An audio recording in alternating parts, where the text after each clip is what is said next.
जंहिंजो न वास्तो को हिन जिस्म सां रहे पर रिझाए रूह खे जा सा आशिकी खपे थी। जंहिंजो न वास्तो को हिन जिस्म सां रहे पर रूह खे रिझाए वञे, अहिड़ी शाइरी खपे, अहिड़ी आशिकी खपे थी।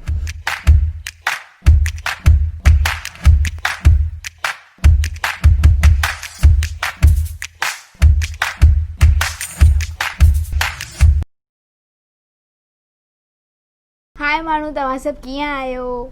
मां त ॾाढी ख़ुशि आहियां। अॼु मां वरी तव्हांखे हिकु नज़र ॿुधाइण आई आहियां। मूंखे आशा आहे त तव्हांखे मुंहिंजा पहिरियों वारा वीडियो सभु वणिया हूंदा ऐं तव्हां कमेंट बि कई हूंदी, चैनल खे सब्सक्राइब बि कयो हूंदो ऐं नोटिफिकेशन बेल बि ज़रूरु वॼाई हूंदी। अॼु मां तव्हांखे हिकु नज़म ॿुधाए रही आहियां जंहिंजो उनवान आहे खपे थी ऐं जंहिंजा कवि साहिब आहिनि गोवर्धन शर्मा ऐं उन्हनि जो तख़लस आहे घायल। अचो त मां तव्हांखे कवि साहिब जे बारे में थोरो ॿुधायां।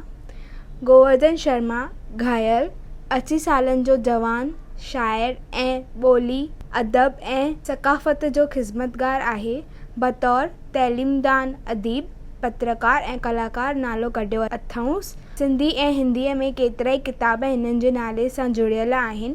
हिननि खे सरकारी ऐं गैर सरकारी इनाम अकराम बि अता थियल आहिनि।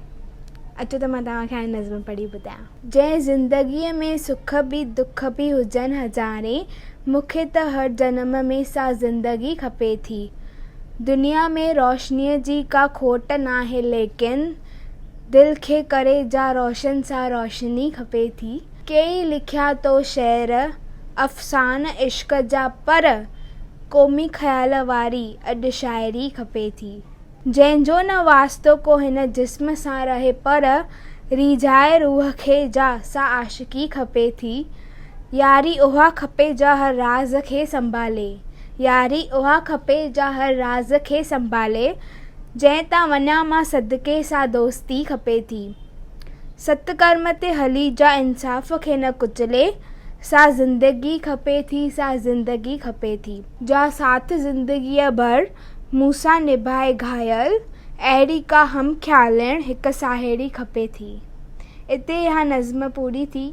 मां तव्हांखे थोरे में हिन जी माना ॿुधाए वेंदसि। शाइर साहिबु चवनि था त मूंखे अहिड़ी ज़िंदगी खपे जंहिंमें सुख बि हुजनि त दुख बि हुजनि। जीअं मूंखे सुखनि पुठियां दुख ईंदा ऐं दुखनि पुठियां सुख ईंदा त मूंखे ॿिन्ही जो अहसासु थींदो।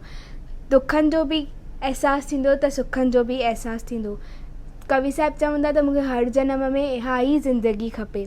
भले दुनिया में रोशनीअ जी का खोट नाहे, लेकिन जेकी दिलि खे रोशन करे उहा मूंखे रोशनी खपे। कवि साहिबु चवनि था त मां केतिरा ई इश्क़ ते, प्यार ते केतिरा ई शेर लिखिया आहिनि, यानी शाइरियूं लिखियूं अथऊं, पर मूंखे जेकी दिलि खे वणे उहा शाइरी खपे जेका सभिनी जे ज़िंदगीअ सां लाॻापो रखे। जंहिंजो न वास्तो को हिन जिस्म सां रहे पर रूह खे रिझाए वञे, अहिड़ी शाइरी खपे, अहिड़ी आशिकी खपे थी। दोस्ती बि अहिड़ी खपे थी जेका हर राज़ खे संभाले छॾे, मुंहिंजे हर राज़ खे लिकाए। छाकाणि त अॼुकल्ह कंहिं ते को विश्वास नथो करे सघे, पंहिंजनि ते बि न, न ई पराहनि ते। पराहनि ते त करे न सघबी, पर पंहिंजनि ते बि को विश्वास नथो करे सघे। त कवि साहिबु चवनि था त मूंखे अहिड़ी दोस्ती खपे जंहिं ते मां विश्वास करे सघां, जंहिंखे मां हर पंहिंजो राज़, हर ज़िंदगीअ जो राज़ ॿुधाए सघां।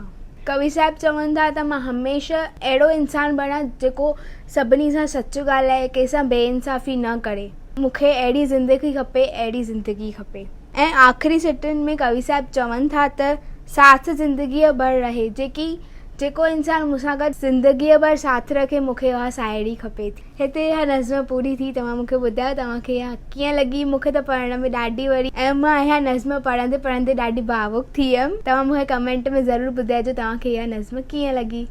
वीडियो खे लाइक बि कजो, चैनल खे सब्सक्राइब बि कजो, घंटी बि ज़रूरु दॿाइजो। हाणे असां मिलंदासीं ॿिए वीडियो में। बाय।